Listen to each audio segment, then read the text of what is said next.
সমস্ত সরকারি পরিকাঠামোকে ভেঙে চুরে তছনছ করে দেওয়ার পরিকল্পনায় রাজ্যের আছে। তারই অভ্যর্থ পরিণতি হচ্ছে এটা, সমগ্র সমাজটাকে দুর্নীতির সঙ্গে একীকরণ করে দেওয়া, যে আমি দুর্নীতি করছি তোমরাও দুর্নীতির সঙ্গে যুক্ত হয়ে পড়ো। তিনি ভাষা আন্দোলনের কথা যত কম বলেন ততই মঙ্গল। কেন আজকে যে আক্রমণটা হচ্ছে, আক্রমণটা কিন্তু শুধু ভাষা কেন্দ্রিক না, আক্রমণটা হচ্ছে যারা বাংলা ভাষায় কথা বলছে তাদের বলা হচ্ছে অনুপ্রবেশকারী।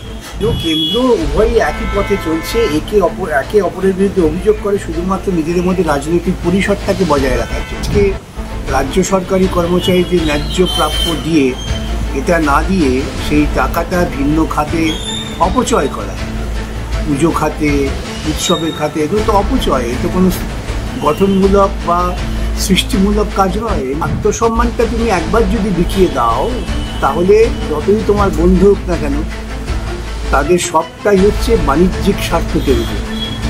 এই বাণিজ্যিক স্বার্থকেন্দ্রিক চিন্তা থেকে আজকে ভারতবর্ষ আঘাত পেয়েছে। রাজ্য জয়েন্ট এন্ট্রান্সের ফল আজও প্রকাশ হলো না। কোথাও গিয়ে এত ছাত্রছাত্রীদের ভবিষ্যৎ নিয়ে বারে বারে প্রশ্ন উঠছে, এত দিন হয়ে গেল এখনো প্রকাশ হলো না, কি বলবেন? এই রাজ্যের একটা পরিকল্পিত সিদ্ধান্ত আছে, তা হচ্ছে যে শিক্ষা ব্যবস্থাটাকে ক্রমশ ভেঙে দাও যাতে সরকারি নিয়ন্ত্রণ না থাকে, এবং সেখানে ব্যক্তি পুঁজি যারা শিক্ষাক্ষেত্রে প্রচুর বিনিয়োগ করছে দেখবেন তাদের হাতে ছেড়ে দেওয়া হচ্ছে। এমনকি আজকে আমি শুনলাম, খবরটা কতটা সত্য মিথ্যে বলতে পারবো না, যে পিজির উডবার্ন ওয়ার্ডটাও নাকি প্রাইভেটাইজ করে দেওয়া হয়েছে।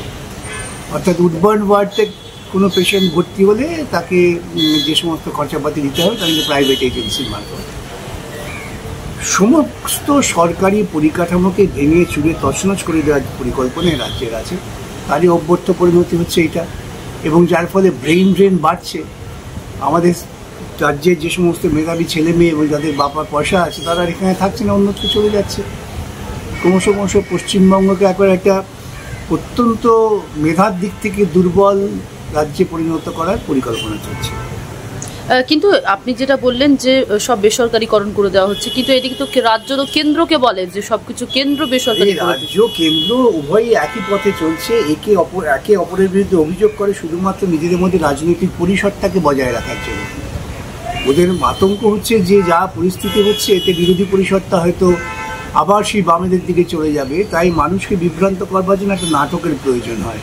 সেই নাটকটা হচ্ছে কেন্দ্রের বিরুদ্ধে বলা আর কেন্দ্রের রাজ্যের বিরুদ্ধে বলা। কিন্তু যদি আপনারা যুক্তিসঙ্গতভাবে বিশ্লেষণ করেন দেখবেন দুজনের কিন্তু একই লক্ষ্য, একই পদ্ধতি। ডিএ এখনো পেলেন না রাজ্যের সরকারি কর্মচারীরা। আদালত অবমাননা করেছেন রাজ্য সরকার, এবং পরবর্তীতে এখন প্রত্যেক দিনই প্রায় শুনানি চলছে, এবং সেক্ষেত্রে দাঁড়িয়ে এখনো পর্যন্ত যেভাবে বলা হয়েছিল সুপ্রিম কোর্টের নির্দেশ, সে নির্দেশ মানা হলো না। কিন্তু অন্যদিকে দেখা যাচ্ছে ক্লাবগুলিকে টাকা দেওয়া হচ্ছে, তা আবার আইপিএল এর নিলামের আকার অনুযায়ী। দেখুন, এই রাজ্য সরকার, আমি আগে যে কথা বললাম তার সঙ্গে একটা সঙ্গতি আছে। মানুষের ন্যায়সঙ্গত অধিকার যদি মানুষ থাকে তবে তারা কিন্তু কারো তোষামদির জন্য অপেক্ষা করে না, তারা নিজস্ব ন্যায়সঙ্গত অধিকারটাকে কার্যকর করার জন্য নির্দিষ্ট পদ্ধতি নেয়।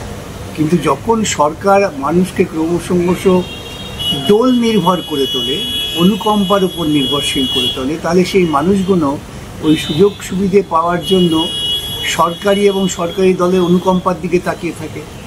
তাদের দিয়ে অনেক কাজ করানো যায় যেটা যে কোনো মানুষ যার ন্যায়সঙ্গত অধিকার সে করবে না, এটার জন্যই এটা হয়।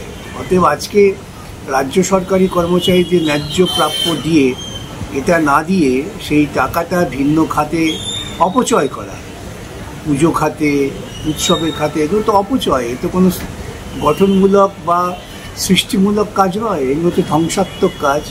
আরেকটা লক্ষ্য হচ্ছে যে সমগ্র সমাজটাকে দুর্নীতির সঙ্গে একীকরণ করে দেওয়া, যে আমি দুর্নীতি করছি তোমরাও দুর্নীতির সঙ্গে যুক্ত হয়ে পড়ো, যাতে দুর্নীতির বিরুদ্ধে কথা না বলে।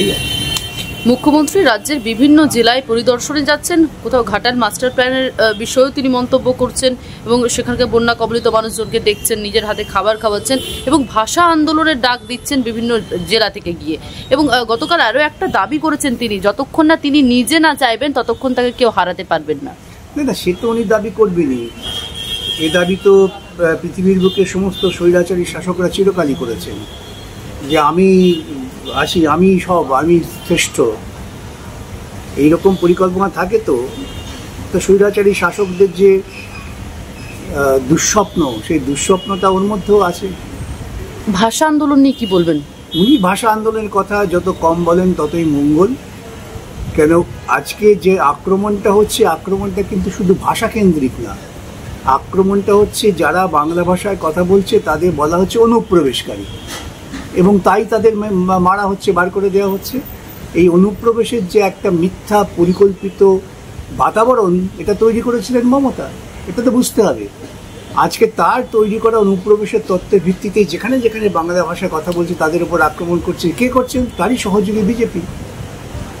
অতএব তিনি যদি ভাষা আন্দোলনের কথা বলেন, সেটা বাংলা ভাষার পক্ষে একটা দুর্দিন বলেই মনে করতে হবে। এবার একটা অন্য প্রশ্ন করব। আমরা দেখতে পাচ্ছি মোদি এবং ট্রাম্পের যে বন্ধুত্বপূর্ণ সম্পর্ক ছিল, সেখানে শুল্ক নিয়ে যে যুদ্ধ শুরু হয়েছে, সেই বন্ধুত্বে কি এবার ইতি হবে? দেখুন, আমরা কমিউনিস্টরা চিরকালই বলি যে সাম্রাজ্যবাদী শক্তি, গণতান্ত্রিক শক্তির সঙ্গে আমাদের বন্ধুত্ব হতে পারে না। কাজের জন্য হয়তো কোথাও কোথাও আমাদের সমঝোতা করতে হতে পারে, বন্ধুত্ব হয় না। দুর্ভাগ্যজনকভাবে ইতিপূর্বেও আমরা সমালোচনা করেছি যে ভারতবর্ষের মতো দেশের প্রধানমন্ত্রী তিনি আমেরিকায় গিয়ে ট্রাম্পের নির্বাচনী প্রচারে অংশগ্রহণ করেছেন। কতটা নিম্ন রুচির হলে পরে রাজনৈতিক এবং ডিপ্লোম্যাটিক দিক থেকে, সেটা প্রমাণ হয়েছে। আবার মোদির পক্ষে এখানে এসে ট্রাম্পও বলেছেন, হাউডি মোদি না কী সব বলেছেন। ট্রাম্পকে নমন ট্রাম্প করার জন্য আহমেদাবাদ শহরের গরিব বস্তিবাসীকে ঢেকে দেওয়া হয়েছিল। আত্মসম্মানটা তুমি একবার যদি বিকিয়ে দাও, তাহলে যতই তোমার বন্ধু হোক না কেন, তাদের সবটাই হচ্ছে বাণিজ্যিক স্বার্থকেন্দ্রিক। এই বাণিজ্যিক স্বার্থকেন্দ্রিক চিন্তা থেকে আজকে ভারতবর্ষ আঘাত পেয়েছে।